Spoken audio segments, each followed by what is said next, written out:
Hello class, welcome to week 4 of Crop Physiology Lab. Last week we spent a good amount of time talking about plant growth analysis, and by this point you've completed your activity sheet that went with plant growth analysis. So you've talked about plant growth from a physiological level, but this week I want to talk about plant canopy architecture more from a plant breeding perspective. And what we can do as breeders, as physiologists, as agronomists to use plant canopy to take care of applied agronomic problems. So this week we're going to read a journal article. We're going to do this article together, right? Go through, for many of y'all, this will be the first time reading a journal article. So we're going to go through in depth what that needs to look like, right? Because you see on this schedule, we've got two more of these journal articles in the future for this class, and in other classes I'm sure you will be asked to read journal articles. So we're going to go through, read that together, and learn about how plant breeding and how plant physiology can come together to make a really valuable applied plant canopy structure, right? Develop the plant canopy architecture so that farmers can benefit. Next week we will work on that ImageJ software. So please have that downloaded. There's not really much excuse at this point if you don't have it downloaded. We're going to talk about how to do image analysis on your computer to learn a lot about plants from a physiological perspective. And you'll see the week after that, we're hopping into photosynthesis and respiration. We have a lot of items that you'll need for that. Again, you should have these at this point in time. Not much excuse. Maybe hold off on that spinach leaf until the week of, so you can go ahead and have a snack after. Coleus plants, these will be more common as spring rolls around, so I wouldn't worry too much if you haven't found a coleus at your local garden center. But you can get IAA or IAB, the synthetic auxin. I'm using a 10% IBA for my purposes. That should do the trick. You can get that online, no problem. And then some corn seeds, some tray, soil, and media, right? So do look ahead, make sure you've got all these required materials. This is the last week that we don't need any materials at all. With that, let's hop into the journal article for week 4's class.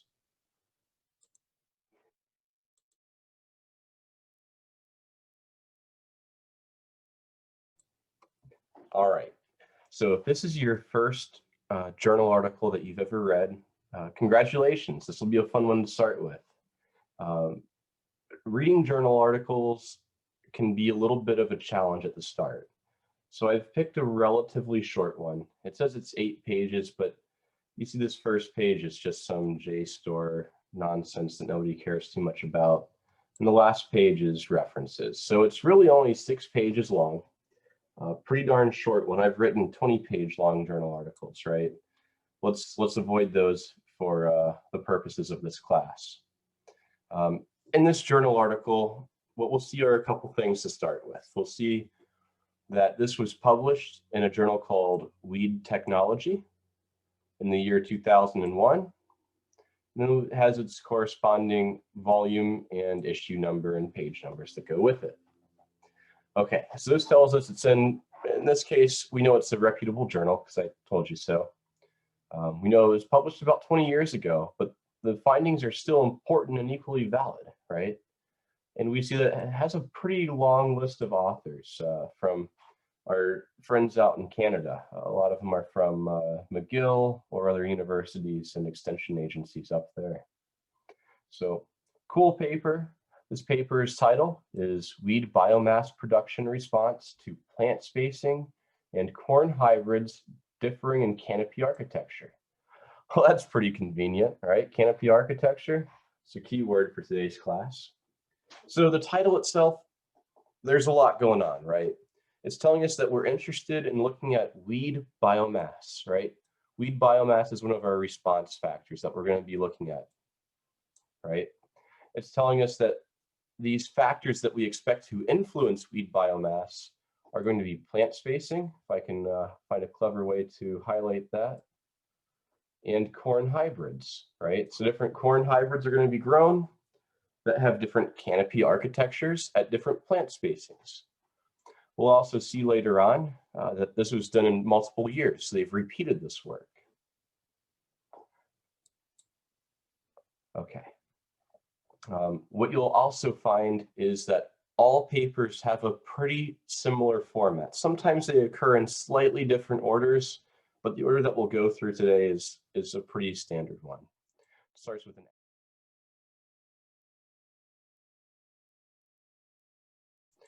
with an abstract, right? And this abstract is kind of like a summary. It gives us a little overview of what this paper is about to tell us. So if you're reading through about 30 of these in a day, you want to start with that abstract to make sure you're not wasting time and you're reading what's important, right? Gives us a little bit of keywords, some abbreviations, helping us read through this journal, right? There are a lot of different nuances here, helping us understand what these abbreviations are. LAI is Leaf Area Index. We might have heard of that a little bit in the previous class. LFY, for some reason they chose to abbreviate leafy, don't ask me why. LMBL is a corn canopy architecture known as late maturing with big leaves. LRS is leafy reduced stature. And then they have a pioneer hybrid in the mix too. So 2 leafy varieties, a pioneer hybrid that we'll learn a little bit more about. And one of these leafy plants is a later maturing plant, right? Good to know. So after the abstract, we'll always see an introduction. The introduction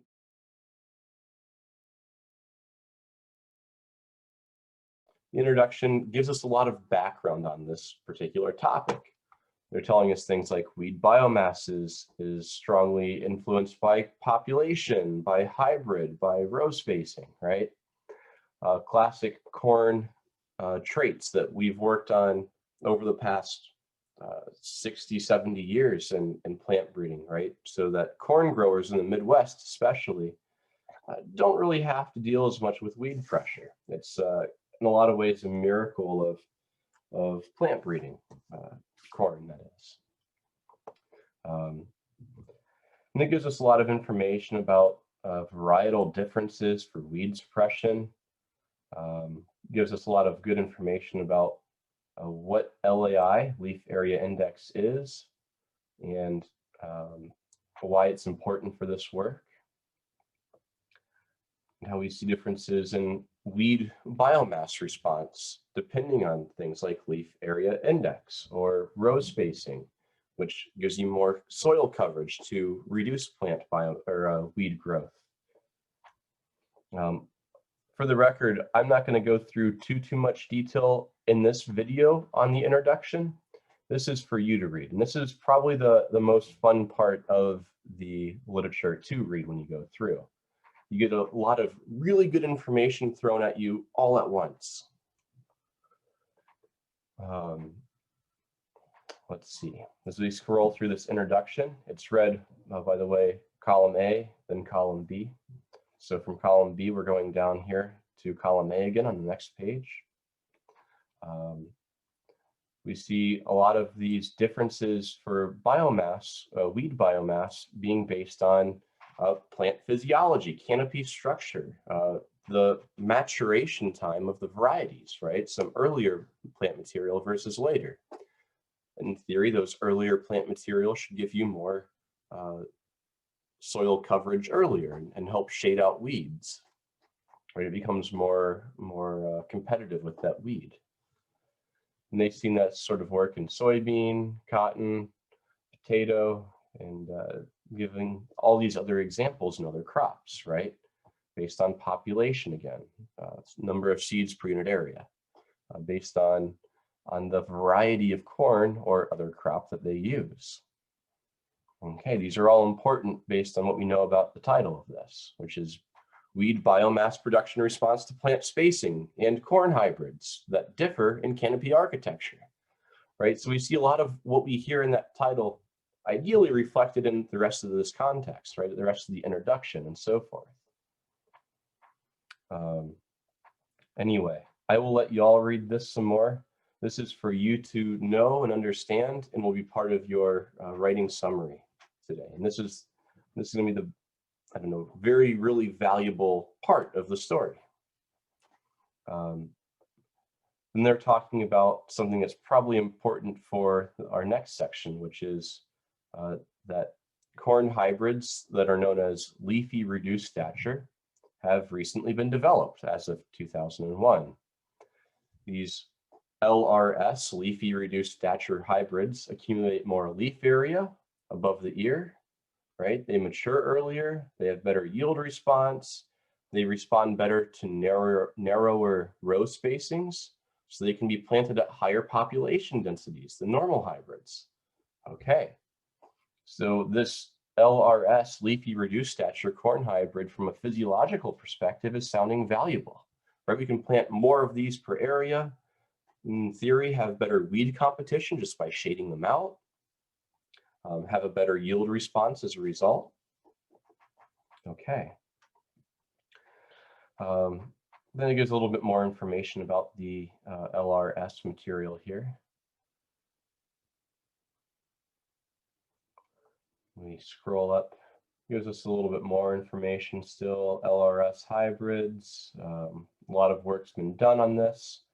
It's a really famous set of plant materials that we'll be talking about in this paper. Okay, so the next big section is, materials and methods. So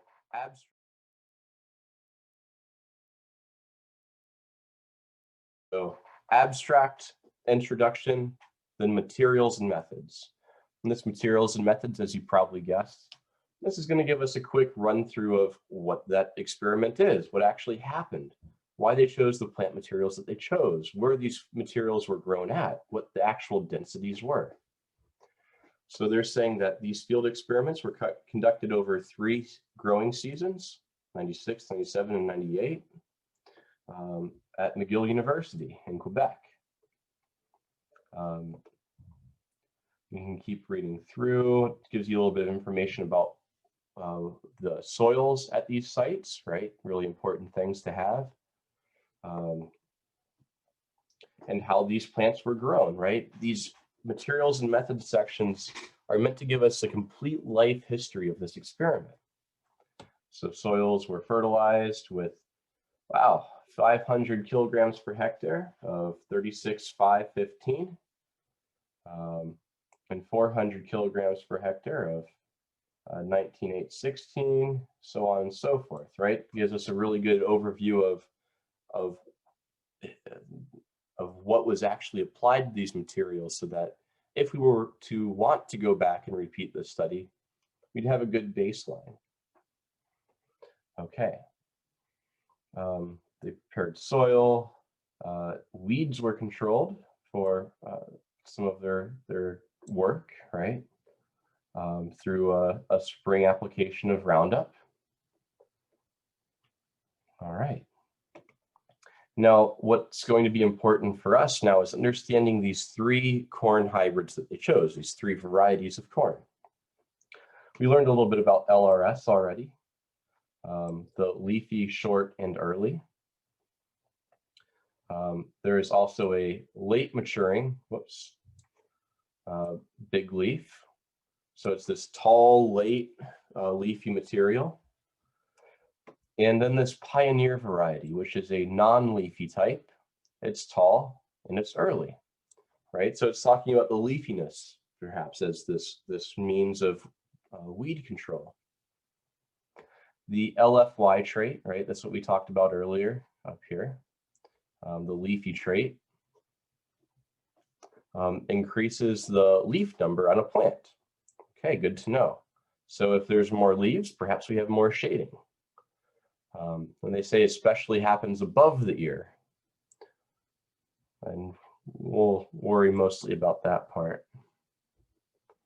The LMBL, that's our late maturing big leaf. That's what we highlighted up here. The late maturing big leaf type was similar in height to that Pioneer hybrid, but it has much larger leaves than that Pioneer hybrid. Let's highlight that. That sounds important. It also has a later maturity, which is perhaps a, if it's maturing later, perhaps it's developing later and has less weed competition ability through shading. So this is another really important part for us to look at, right? So we're trying to understand in these categories what? We're understanding in this first paragraph how this was grown, how these materials were grown, right? We're understanding what the materials were, the varieties, the hybrids. And we're finding out, oh, they also threw in another kind of variety type thing. They're looking at a weed monoculture. So just something planted without corn in the mix, right? Just saying, okay, we're going to let the weeds take hold. And they're doing that to allow an estimation of the overall potential weed growth in the absence of any competition from corn. So if we didn't plant any corn at all, what weeds would grow? It's a good question. Especially if we're trying to make claims about the importance of corn canopy on weed growth. They're telling us something that's actually really important for us to know, but less so in this class. This is how the experiment was grown, what sort of statistical design was used. If you're in agricultural statistics, Ag 490, this is important for you. And they're telling us how they let these weeds occur. They're saying that weed levels were transplanted and naturally occurring, where the weed density in the transplanted plots was low, and the level with the naturally occurring weeds was high. Well, that sounds pretty important. And that was that main plot factor. While that population density, oh, this is a good one for us to know too, was based on 2 row spacings, 38 and 76 centimeters. Okay, so we're looking at some controls of weeds going into that picture. We're talking about different populations through row spacings. We're talking about different hybrids or different varieties of corn. And they're giving us some more good information about that you could argue maybe was more helpful in that first paragraph, but when they planted the corn each year, right? And what these population densities really came out to.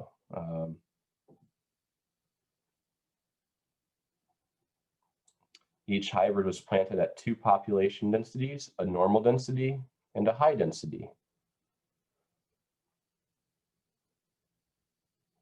And they had it set up, these different densities they had set up for the different corn hybrids, which is something that we'll probably find ends up making a lot of sense.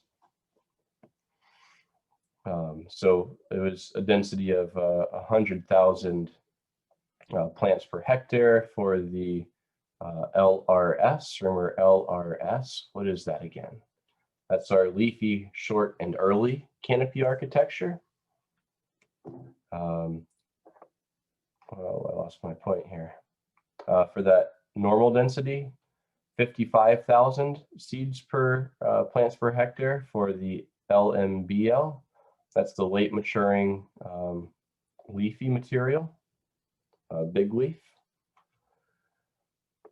And 75,000 for that Pioneer hybrid for that normal density. And that hybrid density, or the higher density for the hybrids, was higher, right? 133,000 plants per hectare, 73 and 100,000 for the LRS, LMBL, and that Pioneer hybrid. Okay. So there are a lot of factors going on here, is the big takeaway. 2 densities, normal and high density populations for these varieties. That's number 1. Number 2 is these different hybrids, those 3 hybrids, LRS, LMBL, and the Pioneer hybrid.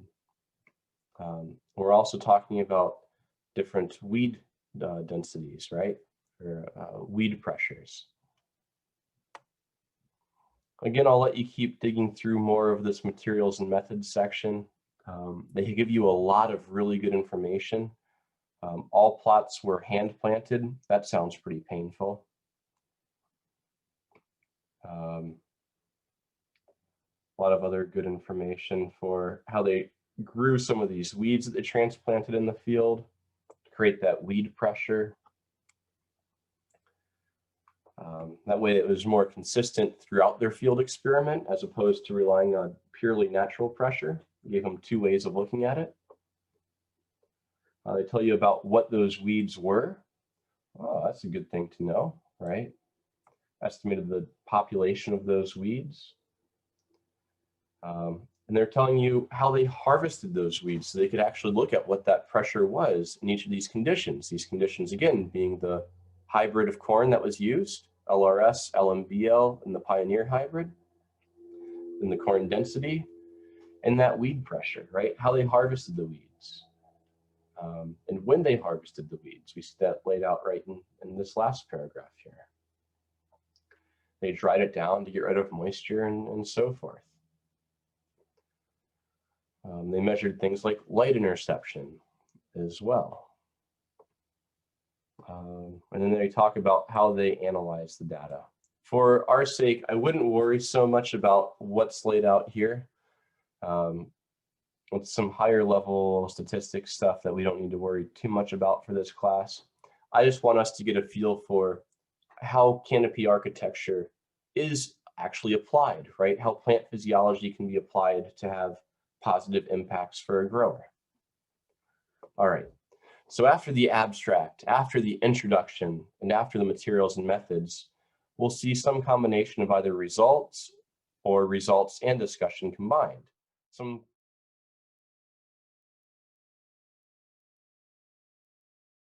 Some papers will have these two parts broken up.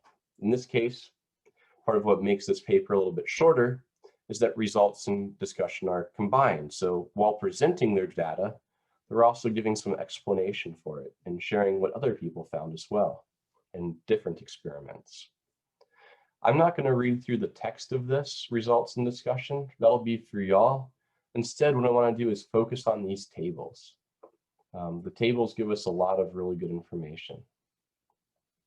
So table 1, we see that it's got a lot of good stuff in it. We see weed level in this column.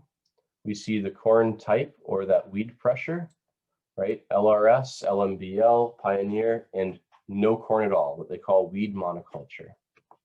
Then we look at the results in terms of weed biomass production at two of these environments, McDonald and Ottawa, right? And what do we see? I wonder if I can get rid of these. Undo. All right. So we see, to start with, when we break it up, we're going to look at it first by the low weed level for these 4 corn hybrids. We see that, I guess actually the way that's presented with these letters, they want us to look at all of these together. If the letters beside a number are different, that means that they are statistically different values. So A is different than B, B is different than C statistically. These are just the means they present. This is a lot like your bar graph, but in a numeric form, right? So when they have this induced high weed level, we see that, of course, weed monoculture is highest, right? That's where we get the most weed biomass. There's no corn competing. Followed by that LMBL, right? Let's double check what LMBL stood for before I tell you wrong. LMBL, late maturing big leaf. We can always go back and check, right? That's what the materials and method is for. And again, LRS, leafy, short, and early.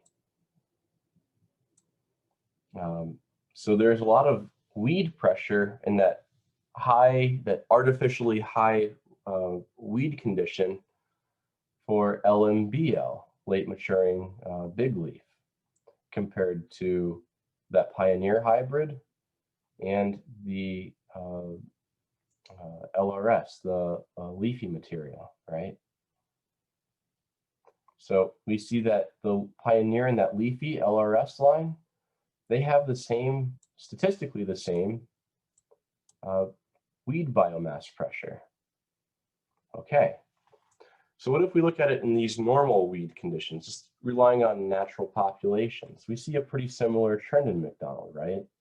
That weed monoculture is really high, then it breaks down pretty similarly with not statistically different, but LMBL having the highest mean, 50 grams per meter of weed biomass. And interestingly enough, we see the similar story being told both in McDonald and in Ottawa, right? So let's go.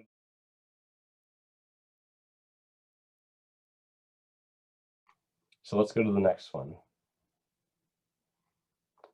In this case, we're looking at row spacing instead of hybrids. So it's just going through, this isn't as important for this class. We might want to end up skipping it. But we see that row spacing has an effect, especially with those narrow, that higher population, has a really big effect on the amount of weed biomass produced in the higher weed pressure conditions, right? Those artificially high weed levels. We see that then the higher corn density has a statistically significantly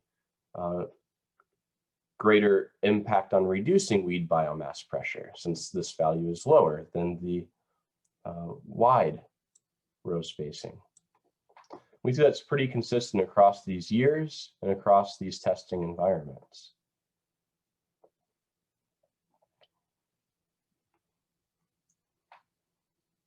But we want to focus more on the corn hybrid with this paper, right?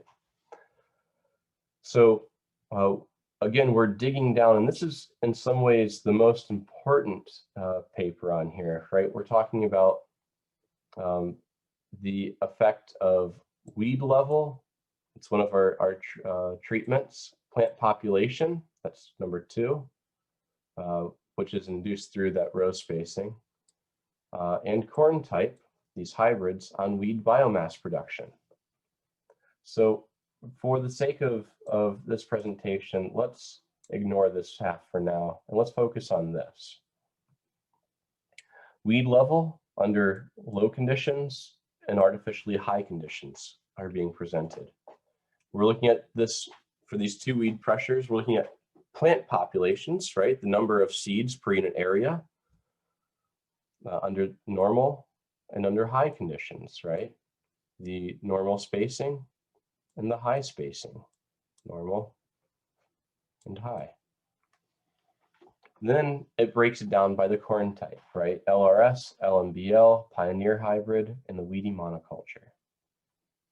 And there is a lot going on here. So what we'll want to do is break it up. And let's start by breaking it up at this highest order, which is the weed level. Let's look at it under those artificially high weed levels for the sake of this discussion. In this discussion, as expected, we see that the weedy monoculture under both population densities, right? In this case, just they're the same, has the highest weed biomass production in units of grams per square meter. Okay, great. But what we really want to know is how plant breeding has taken advantage of the of competing with weed biomass, right? So LRS, LMBL, and Pioneer hybrid. Again, let's go to the very top here and make sure that we understand what the differences are. LRS is that leafy type, really important. That leafy type that's short and early. So you get a lot of canopy coverage with that. The late maturing big leaf is similar-ish, but it's later maturing. It's tall, it's late. It doesn't have that leafy gene. And the Pioneer hybrid, it's that non-leafy type, right? It's tall and it's early. This is at the time, this was a pretty good variety. That's what a lot of farmers would use for a few years back. So Pioneer, non-leafy, tall and early. LMBL, late, maturing and tall. And LRS is leafy, a lot of coverage. It's short and it's early. Notice LRS is early, Pioneer is early, and LMBL is late. So let's go back down here. What do we see? Well, we can start by looking at these letters, right? The greatest weed biomass in the high plant population under the high weed level of these corn hybrids, whoops,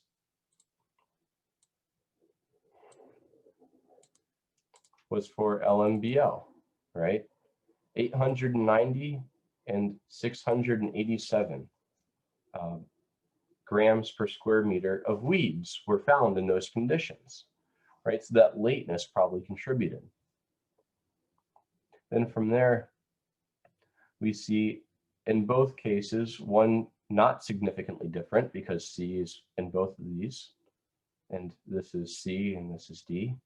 Pioneer, that Pioneer hybrid, had a lower amount of weed biomass compared to LMBL, but was still greater than that produced by the LRS, that leafy and early variety, right?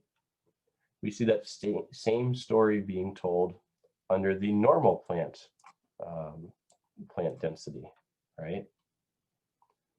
LMBL having the greatest amount of weed biomass pressure occurring, whereas Pioneer came in second, and that leafy early material came last. So, right, we're seeing a lot more weed competitiveness with that leafy and early material, right? And this is a direction that breeders have gone towards to really create something that yields well, competes with weeds, and works in better and higher density populations, right? Higher density can, in some cases, mean higher yields if you have more plants per unit area. And we see a similar enough story being told when weed level was just natural inoculation of weeds, right? For that weed monoculture, it's the highest, of course. And then we see again a similar story for these three corn hybrids, LRS, LMBL, and the Pioneer hybrid. And that's consistently the case. And we see a lot more of these similar analyses occurring throughout the rest of this paper, right? Talking about the row spacings, talking about the corn types. And usually papers will give a pretty good conclusion section on it. They have it broken down by light interception, which is these traits that we start looking at. So instead of grams per square meter for the weed biomass, we're now looking at light interception, seeing how much light is blocked so we can better explain these. We see that in table 5, it differs, right? Instead of talking about biomass of the weeds that are occurring under there, we're instead looking at light interception. And we see that when that light interception recording was taken, under the low weed level, of course, there's no corn blocking, so we have a lower percent of light interception compared to that which was planted with corn. All of these are A's, so they're technically all the same statistically in that high condition, but in that lower condition, that natural inoculation of weed pressure, we see that the Pioneer hybrid line has really good leaf interception, right? It's the highest. That means it's capturing more of that light and blocking out more of that light getting to the weeds, right? So potentially creating a condition where we see less weed production, which we saw, right? Whereas at least in 1998, right, repeating over years, LMBL has fairly low amounts of light interception, and so forth, right? So we can make a lot of conclusions from this. And indeed, the authors in this paper go through and make a lot of these conclusions. You'll see everything that you need in the text, right? There were no differences in light interception among hybrids in the high weed level. We saw that here in table 5. So if you're in doubt about any part of it, maybe you're struggling to understand the table, the authors do a really good job in the results and discussion section of explaining what's important to take from that. So I recommend going through, highlighting what's important, and using that to write your summary of the paper. What were the main conclusions? That's all I really want. I want you to be able to have a okay enough understanding of this paper, but understanding what the authors concluded.